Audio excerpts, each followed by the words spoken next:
Ya, kembali lagi di channel Lugas Moko. Nah, di episode kali ini saya bersama Singgi mau bikin suatu podcast. Tapi beda nih, podcastnya tuh podcast ya, podcast alam. Jadi kita bikin podcast tapi di alam gitu loh, bro. Ini lagi di Kali Anget. Ya, tapi nggak anget sih sebenarnya, dingin banget. Dingin banget, bro. Kita lagi masih cari ya sumber mata air yang hangatnya itu di mana, yang ada belerang-belerangnya itu di mana, udah. Ya, Jadi kesini tuh sekitar perjalanan 6 jam jalan kaki. Terus belum transport naik motornya tuh berapa? Naik motor kita berapa menit? dari Losari ke sini ya, berarti sekitar 20-an lah ya. 20 jam. 20 jam. 20 jam. Ini serius, tapi serius. Udah 6 jam dari sekitar kurang lebih lah ya. Dan hasilnya ya gini deh. Ini Kali Anget. Tapi jangan kecewa, mungkin nanti kita cari Kali Angetnya di mana. Nanti buat teman-teman yang ada di Purbalingga mungkin bisa main ke sini, atau di luar Purbalingga juga bisa main ke sini ya. Ya kalau mau tahu lebih lanjut nanti lihat videonya aja. Kita bikin video terpisah buat perjalanan ke Kali Anget ini. Nah, di sini kita akan melakukan bincang-bincang yang sedikit serius mungkin. Mungkin serius, mungkin kan bercanda, tapi ya gitu lah ya. Ya, Mas Mau- host mohon dibawa. Oke, jadi di episode kali ini kita mau bahas apa nih? Untuk saudara Singgi. Sabep sih, sabep. Sabep ya. Ya. Kayaknya kita bicara wisata alam di Purbalingga lah. Sudah naik gue. Hah? Sudah naik gue. Boleh. Briefingnya apa ya, saudara? Oh, SBMPTN ya. SBMPTN ya. Apa wisata? Salah dong, sumpah. Apa wisata? SBMPTN ya berdoa. Karena kan. SBMPTN. Nah, di podcast Kak. Di podcast kali Posket ini. ya, posket. Podcast ya. Di podcast kali ini Ini dingin banget anjing.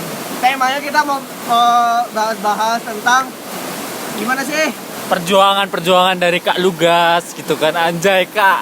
Anjay, dari Kak tolak engine ini. Namanya Kak siapa? Perkenalkan, nama gue Elverisi Singgah Hangariansa. Ya, gue biasa dipanggil Rian. Ya, ini Bang Rian ya, ganteng banget pokoknya deh. Follow aja IG-nya Elverisi Singgah Hangariansa. Tapi panggilannya Rian, bro. Rian. Nah, mungkin bisa ceritain nih IG. Dari SMA kelas 1 tuh ke kelas 12, apa yang kayak udah punya tujuan, cita-cita mau kemana gitu, belum sih sebenarnya? Ya, dari gua sendiri ya. Dari gua sendiri tuh dari SMA tuh gimana ya? Gua mikir let gua aja gitu, nggak ada target mau kemana, nggak kayak Babang Jatno ini kan sangat ambis ya, dari SMP juga udah ambis gitu, walaupun gagal mulu gitu kan. Jadi ya Pang gitu. gitulah. Ya, beda banget. Tapi kita dari SMP tuh sekos, bro. Dari SMP tuh sekos. Ya kita jadi musuhan dari SMP dulu ya. Sampai sekarang masih sih musuhan, emang nyebelin aja nih orang. Yuk lanjut topik. Lanjut ya. Jadi kasih gini, Karian maksudnya. Itu dia nggak, emang dari kelas 1 dia kayak nggak punya cita-cita aja. Nggak punya cita-cita, tapi wah keren banget dia. Pokoknya sekarang jadi orang yang luar biasa. Jadi apa ya? Mungkin bisa ceritain gitu. Kenapa sih bisa santai gitu? Gini, sebenarnya dari aku sendiri ya, tuh ya aku emang orangnya santai, cuman tahu batasan gitu loh, tahu di mana batas bawahku tuh buat survive tuh di mana. Ih, dingin cok. Terus jadi setiap misal nih ada ulangan, ada tes atau ada apapun itu, terus aku tuh tahu gitu loh, yang penting nggak terendah gitu. Kayak di SMA tuh ada teman aku tuh dia jadi batas bawah kan, ada di SMA kan ada nem apa sih? Remedi. Enggak, batas KKM. ya ada KKM. Nah, dia tuh KKM-nya aku gitu loh. namanya tuh Gabriel Artasidauruk ya, kepada Mas Gabriel. Jadi KKM-nya Singgi, KKM-nya Rial ini bukan nilai ya, bukan nilai, tapi dia lebih batasannya orang gitu. Kita take itu orang jadi KKM gitu. Jadi yang penting tuh bukan kita yang terbawah gitu loh, masih ada yang terbawah di bawah kita gitu, masih ada orang di bawah kita. Itulah prinsip hidupnya ya. Yang penting kita itu masih bisa menikmati hidup, tapi kita nggak yang ancur-ancur banget gitu loh. Betul banget. Jadi living slow and cool ya bro. Yo Nah terus mungkin menginjak kelas 12 ini gimana nih? Nah, awalnya kan emang aku gimana ya? Awalnya agak ngestrategiin buat dapet SNM kan. Cuman dilihat dari nilai-nilai yang santai itu, kayaknya udah nggak mungkin gitu loh SNM. Ya udah gitu, makanya walaupun di SMA masuk kuota ya, masuk kuota SN, tapi nggak terlalu berharap gitu. Emang ranking bawah juga, nggak kayak Babang Lugas kan gila 10 besar ya sih. Orang anjir. Enggak anjir, woi. Gua marahin lo Mik anjir. Ya gitu, jadi ambil mana ya? SN dulu ambil UNS industri kalau nggak salah. Nggak kayak Babang Lugas ambil ITB SN, gila. Tapi ya sama aja sih. Kalau saya juga nggak keterima gitu. Tapi dulu agak ngarep gitu, beda sih. Emang gitu kan. Tapi ya santuy gitu ya, Nggih. Tapi tahu batasan ya. Enggak sih, kalau Lugas nggak santuy, dia orangnya ambis terus nggak bisa nikmatin hidup apa, makanya sampai gila kan.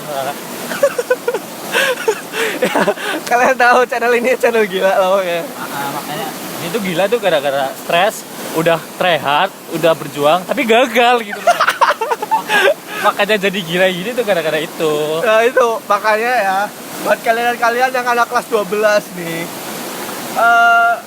mampus kalau lu gagal ya kan gitu.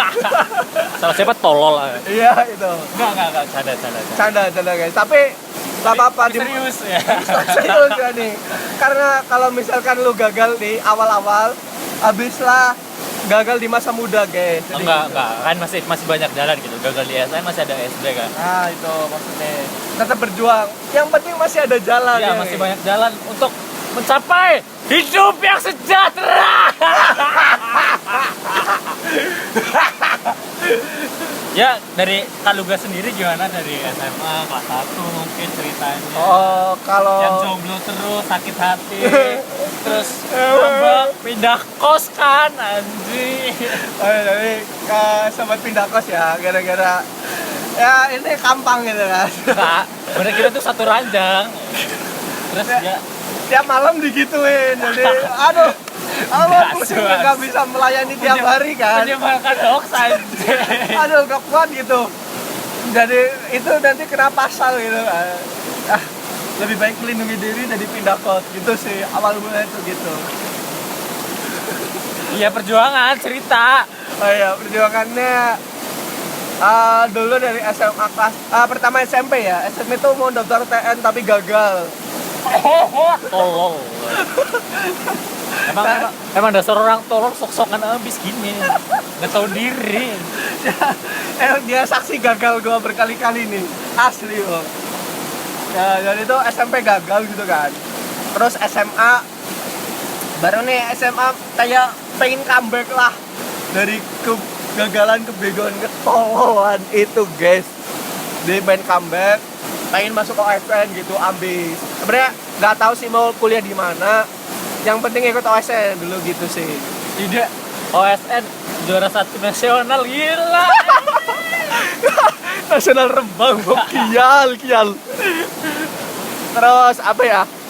Kelas 12 pengen masuk ITB sih, itu sih. Dan alhamdulillah bisa terwujud tapi ya. Ya, Tapi karena gue yang ambis, gue nggak masuk SNM dan nggak masuk SBMPTN. Sementara dia masuk aja. ya dari awal emang aku udah nargetin, emang dari awal pengen kuliah di teknik ya. Terus walaupun sempat berubah pikiran tekniknya di mana tuh, awalnya kan aku pengen industri, cuman UTBK kan dulu angkatanku UTBK 2 kali, terus hasilnya dibagi dulu kan. Nah UTBK pertama aku nilaiku tuh kecil banget gitu. Sampai aku udah sempat bilang ke orang tua gitu kalau kuliah di Unhas gimana gitu loh. Gila Unhas cok. Universitas Hasanuddin Di mana? Makassar ya. Makassar. Nah abis itu kan ya sedikit try hard buat nyoba UTBK keduanya gitu. Terus alhamdulillah di UTBK keduanya nilainya lumayan gitu loh. Jadi aku cari-cari kira-kira teknik mana yang bisa aku masukin dengan nilai segitu gitu. Terus akhirnya ketemulah teknik perkapalan di Undip. Wih, jadi dia keterima di teknik perkapalan Undip. Nah inilah hebatnya dia tuh kayak apa ya, yang lain-lain tuh udah liatnya santai gitu. Tapi sebenarnya kalau dia udah tahu apa yang mau dicapai tuh dia pasti try hard banget. Enggak sih. Enggak try hard banget, cuman tahu batasan gitu loh. Cuma kan kita perlu menata masa depan kan. Nah, kuliah kan termasuk jalan menuju kesuksesan kita kan. Ya yang nggak kuliah juga kan masih ada jalan-jalan lain gitu. Cuman kan di pikirannya aku kalau aku nggak kuliah mau kerja apa gitu loh. Maksudnya aku masih belum ada teknik, belum ada keterampilan apa-apa gitu loh. Mau kerja di mana? Mau jadi barista. Sering gitu. Ya, jadi try hardnya tuh buat di situ gitu loh maksudnya. Iya gitulah. Terus lanjut ya. Sebelumnya kan aku daftar di yang SBMPTN, terus daftar mandiri juga aku di UGM, sama kedinasannya dulu tuh aku bingung mau daftar STAN atau STIS gitu loh. Terus gara-gara hasutan dari seseorang, di akhirnya aku masuk di STAN, daftar di STAN kan. Terus coba-coba aja sih, aku benar-benar di STAN. Aku tuh awal-awal kelas 12 tuh benar-benar haters anak STANers gitu loh. Sama. Iya kan? Maksudnya gimana sih? Banyak banget para STANers tuh kayak ambis dari awal naik kelas 12 gitu loh. Ada yang semester 2 kelas 12 udah ngabisin berapa tumpuk buku SPMB gitu kan. Beli ya. Jadi aku kayak ngerasa, hah, apa nih orang try hard bet anjir gitu lah. Maksudnya kayak ya gimana ya, maksudnya kan masih jauh gitu loh. Nah aku tuh tipe yang nggak suka jadi budak negara gitu loh awalnya. Awalnya tuh pengen bebas gitu kan, teknik kan bebas banget ngeliatin rambut anjay. Terus kenapa kok bisa mau jadi budak negara tuh kenapa gitu? Nah kan abis kan seleksi tuh aku bareng sama teman-teman aku aku bertiga nginep bareng satu penginapan. Nah dua orang ini nih anak-anak ambis banget nih, bener-bener ambis. Jadi malamnya tuh mereka belajar, aku bawa buku, ada buku cuman nggak pernah baca. Aku kasih bukuku buat mereka belajar, aku tidur kan. Itu amal jariah namanya, bro. Itu farming anjing. Terus habis itu kan aku ujian pertama kan ada tiga sesi aku di Jogja waktu itu. Aku dapat yang sesi pertama, sesi paginya. Nah aku berangkat tuh pagi. Habis itu kan aku udah ujian nothing tulus lah ya, maksudnya aku juga udah dapat di Undip kan. Aku juga kayak ya udah dapat ya syukur, nggak dapat ya udah gitu loh, bukan mauku ini di sini gitu. Terus habis itu ujian kan langsung keluar nilainya ya. Dan nilainya tuh setiap sub tesnya tuh ada batas minimalnya gitu. Nah pas setiap keluar, tes pertama keluar, kedua keluar, terus lulus ambang batas terus gitu loh. Jadi kayak hah gitu. Terus habis itu deg-degan tuh pas TBI gitu loh. Kan yang lain-lain pada udah gagal. Ya kali aku gagal di tes terakhir kan gitu maksudnya. Terus aku benar-benar di TBI itu nggak ada yang tahu jawabannya satu pun loh, dari berapa ya 20 soal. Gila. Kan batas minimal 30 ya, skor 30. Aku asal isi aja semuanya. Dapat 35, gila. Anjir.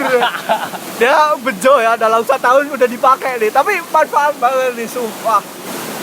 Itu 35, jadi aku tes tertulis di SPM itu udah lolos ya. Jadi waktu di angkatanku sih yang lolos di tes tertulis nggak terlalu banyak gitu loh. Jadi ya udah, terus pengumuman biasa ya di STAN. Pengumuman tuh lama bet anjir. anjir. Jadi aku udah sempat kuliah dulu di Undip kan. Aku udah kuliah di Undip tuh sebulan. Udah ospek ya? Udah sebulanan lah, udah nyaman banget jadi anak teknik gitu. Dingin, Cok. Ya itulah keindahan di alam itu, podcast alam podcast. Terus habis sebulan tuh ada pengumuman buat jadwal psikotes sama tes kesehatan. Nah habis itu kan berangkat kan tes kesehatan sama psikotes di Jogja. Dari Semarang aku langsung ke Jogja tuh. Terus ikut tes karena aku basicnya atlet ya, jadi aku dapat larinya tuh lumayan gitu loh. Jadi nah kalau dengar sih kebanyakan di tahunku yang lulus tuh yang larinya yang dapat banyak, jadi yang kesehatannya bagus lebih banyak yang masuk di stan dari angkatanku. Terus habis itu udah kan pulang, nunggu berapa minggu ya, 2 minggu kalau nggak salah, apa seminggu ya. Terus pengumuman. Nah pengumuman kan gimana ya deg-degan gitu, malah jadi gara-gara udah kesini jadi agak mikir kayaknya kedinasan lumayan juga gitu loh. Jadi udah ikutin baper ya. Lama-lama baper gini. Ya itu emang kalau misalkan lo udah terlanjur mendalam gitu, udah dikasih jalan dan mencoba untuk kenal lebih dalam, enggak, ya, makanya baper. Makanya kalian jangan suka sebel-sebel sama orang ya, jangan suka gimana ya, dendam ataupun nggak suka tuh sama orang, takutnya ntar jadi suka malah. Nah itu tuh pesan moral dari podcast alam hari ini. Jadi tipsnya itu gimana? Lanjut ya. Lanjut dulu. Nggak boleh tips dulu, tips nanti di akhir. Lanjut ya. Jadi habis itu kan udah pengumuman nih. Pengumuman, aku habis evaluasi tuh sorenya. Pengumuman pulang ke rumah, kan nggak bawa HP ya. Pulang ke rumah, pulang ke kos. Terus banyak yang chat gitu ya. Selamat ya. Terus aku mikir, selamat apaan gitu. Oh ya hari ini pengumuman. Terus aku buka, beneran dong masuk. Terus aku mikir tuh, bingung tuh. Dari awal kan emang cita-citaku kan di teknik ya. Terus dapat di stan gitu loh. Adem kok anjir. Ini emang dingin banget ya guys. Kalau kalian tertarik mau podcast ini boleh nih kesini kalau mau kalian penasaran dengan dinginnya kali anget. Sangat anget banget. Lanjut ya. Sampai mana tadi? Oh, keterima. Terus aku bingung loh. Aku bilang ke ortu ngabarin itu dapat. Terus ortuku juga bilang, yaudah terserah mau ambil mana gitu loh, kan dibilang juga dari awal cita-citamu juga di situ, kalau mau nggak diambil juga nggak apa-apa gitu kan. Terus di situ aku mikir sambil merenung, aku kan hidup udah berapa waktu, udah 20 tahun gitu loh, 20 tahun hidup aku tuh jadi beban orang tua gitu kan. Enggak, serius. Nah aku mikir kalau aku kuliah di Undip belum bayar UKT, ya kan, terus buat makan, buat kos juga. Nah minimal teknik perkapalan ya aku mikir berapa, 4,5 lah minimal banget ya nggak, teknik ya 4,5 lah minimal. Gaji standar, gaji minimal lah ya gitu. Nggak, lulusnya maksudnya 4,5 tahun. Gaji, duit. Tapi emang semuanya nggak sih? Ya. Teknik geologi buat cilik kok. First graduate. Terus lanjut ya. Jadi aku mikir kayak kalau di sini 4,5 tahun lagi dengan UKT, dengan biaya semester sama kos, aku nggak jadi beban gitu loh. Terus belum kanan ya. Terus belum abis itu nyari kerja lagi gitu kan, belum tentu dapat juga gitu. Terus ya dari situ aku mikir kalau di stan cuman 3 tahun, aku kan ambil D3 ya, D3 akuntansi, aku dapat D3 akuntansi. Terus di situ kan paling cuma 3 tahun, lulus sudah langsung PNS, dapat gaji gitu kan. Didengar dari orang-orang kan itu masuk stan enak, lulus langsung dapat gaji. Mereka nggak tahu aja perjuangan di dalamnya kayak apa anjing. Oh ya. Jadi ada cukup dark gitu kalau perjuangan setelah ada masuk itu masih ada perjuangan lagi bro, malah itu lebih kayak survive ya. Lebih survive, itu lebih dari kita survive di alam mungkin ya, karena lebih ke tekanan batin, tekanan jiwa, tekanan raga, tekanan dar. Nah makanya ini habis UTS aku kan habis stres tuh, lihat mata-mata stres, Makanya aku kesini ke kali anget banget. Anget malam-malam. Ya gitu. Jadi ceritanya buat sedikit cerita struggle masuk stan, dan akhirnya aku ambil di stan, aku tinggalin undipnya, dan sampai semester berapa sekarang? Semester 4 Bentar lagi dia lulus. aku menyadari bahwa aku salah jurusan. Apa ngomong apa? Ya jadi aku nggak denger ya dia ngomong apa karena suaranya kecil banget ya. Ya gitu deh, kayak sih nyalor sih. Jalur ya. Suara nyala tampang. Sih. Oke. Mungkin kita mau nanti bercerita tentang struggle-struggle-nya nanti ya di episode selanjutnya gitu. Nah, apa ya buat Gantian dong. Perjuangan anak ITB enggak? oh gitu ya. Episode loro ya dia. Oke. Episode 2. Langsung ya, Pak. Nah, jadi terakhir ya buat teman-teman yang lagi berjuang nih buat masuk PTN ataupun kedinasan ataupun sekolah swasta lainnya, tetap semangat ya. Terus ingat, gagal di SBM tuh bukan akhir bagi kalian gitu. Masih banyak jalan, masih ada mandiri kan, masih juga mandiri ya, walaupun resikonya kalau mandiri biayanya ada kampus yang biayanya lebih mahal gitu loh. Kalau ITB enggak. Nah itu nanti ITB. Nah iya silakan. Terus jadi di episode 1 ini yang sebenarnya kalian nggak apa-apa itu bukan gagal ya guys. Jadi itu adalah perjuangan awal bagi kalian, karena itu adalah rintangan pertama yang dikasih dari Tuhan untuk kalian lebih berjuang. Jadi semakin berat beban kalian, semakin akan menjadi orang yang lebih hebat kalian. Ya Ragi.